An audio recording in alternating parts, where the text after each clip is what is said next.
Well, phones will be blaring all over Tampa Bay and, of course, across the country in a little more than 2 hours. At 2:20, FEMA will test its National Emergency Alert System.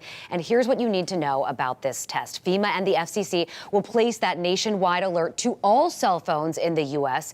Should last 30 minutes. Now, the only way that you would not get this alert is to shut off your phone. And if you are on a call, when this alert goes out, it is going to come up on your phone after you hang up. You don't have to do anything to your cell phone. You don't have to go to any websites to enroll to get these alerts. It exists because in federal regulations and federal code, there has to be a system that the President of the United States can send or notify the American public about any kind of messaging, emergency messaging.